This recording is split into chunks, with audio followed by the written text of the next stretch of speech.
speaking with many of my farming friends again.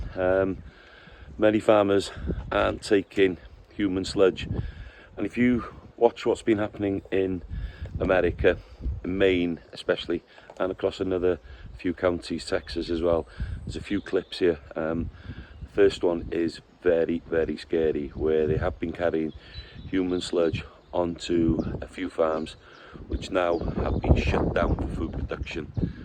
Have a listen to what this rancher has to say, and then there's a news clip about what's going on in Texas. I think as a farming community we have to be very, very careful what we put on the land, because everything should be natural, and if these forever chemicals are in our land and they don't break down, they will be transported into our water courses and into our animals and into us as human beings. Anyway, have a listen, have a look, make your own decision up. Back in 2022, the state of Maine came out with PFAS, which are forever chemicals. They came out with a policy that said if you had more than 20 parts per trillion on your land, then they do that through soil testing and water testing, then you couldn't farm your land. The state of Maine put together a $31 million fund to compensate farmers and offer to buy back their land. And yesterday it was reported that they received their first application from a farmer to sell their land to the state of Maine. Now, this is all completely fair, by the way. They put together their own board of appraisers to appraise the property as if it was never contaminated and give them a fair rate of what should be an average of about $2,600 per acre. Where you can buy land for $2,600 per acre, I have no idea. But I'm sure it's completely fair. And I'm sure the state of Maine, with environmental degradation or whatever it is that they were thinking that they were helping with, and in turn, they ended up getting shut down because of the harmful chemicals that were found on their land. Anyway, so the EPA, with its recommendation, which hasn't been official yet, but it will be official within the next year or two, will place that recommendation to 4 parts per trillion. So if you thought, if they were doing 20 parts per trillion now, there's probably many more farmers that have 4 parts per trillion. In fact, there's probably not many farms or households, period, that have less than 4 parts per trillion. So forever chemicals are a big deal. They're a concern to a lot of people, and they have been increasing by 13 to 18% a year since the Industrial Revolution. Supposedly, we can't see them, but we know that they're there because they tell us they're there. PF chemicals are per and polyfluoroalkyl chemicals. They're often made through a byproduct of industry. They're made through plastics, and really, if you want to get down to it, the Teflon in a lot of cooking pans is made from these forever chemicals. The word forever chemicals applies to them because they're so strong and so unnatural that they take about 10 years to actually break down. And this is an important point, because I'm going to get turned back to Maine in a second and why I think that some of these policies are bad. But it basically takes about 10 years for these chemicals to break down in the environment.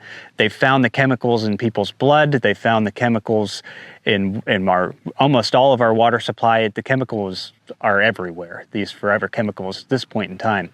And they may cause an increased risk of cancer and a whole lot of other health side effects based on some studies. And that's basically what has created this sudden, oh my gosh, we have to do away with forever chemicals because they may cause these problems in people. They may be a hazard to our health. Some of them have been proven to be a hazard to health, but not all of them. They have studies that they've been implementing, but in many respects, there's a lot. Warning from the EPA. The agency now says the forever chemicals in sludge used in fertilizer farms can pose a health risk to people. Senior crime and justice reporter Rebecca Lopez has been leading our coverage into what's known as PFAS Having done several investigative stories, Rebecca, I imagine this doesn't come as a surprise. Right, Chris, we knew this was coming. Back in April, we began our extensive coverage of sewage sludge, which is fertilizer made with human waste used on farms all across the country, many right here in Texas. And today, the EPA released a study showing that sewage sludge poses a threat to humans, livestock, and the environment. As we first reported, in Johnson County, investigators found high levels of PFAS, also known as forever chemicals, in the sewage sludge. That was in April. Now, that is fertilizer, again, that is made with human waste from the byproduct that comes from wastewater treatment plants. That fertilizer then is either sold or given to farmers and ranchers in Texas. The EPA says PFAS, again known as forever chemicals, cause cancer. Investigators in Johnson County determined that fertilizer that was spread on some of the ranches there were causing cows, horses, and fish to die and contaminated the environment. Ranchers filed a lawsuit against the maker of that fertilizer, and county commissioners have been pushing the state and federal government to issue warnings or ban sewage sludge. We were at that meeting when the commissioners back in April learned of the potential health risk.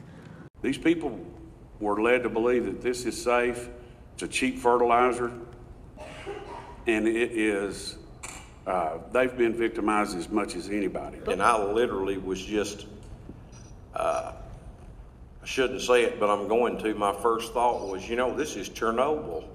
That's what it You know, felt like. a nuclear meltdown. Yeah, since our first story aired, we have done numerous follow-ups on other areas of North Texas where the sewage sludge was used by farmers. Some of the farmers we talked to say that they were told the fertilizer was safe to use, but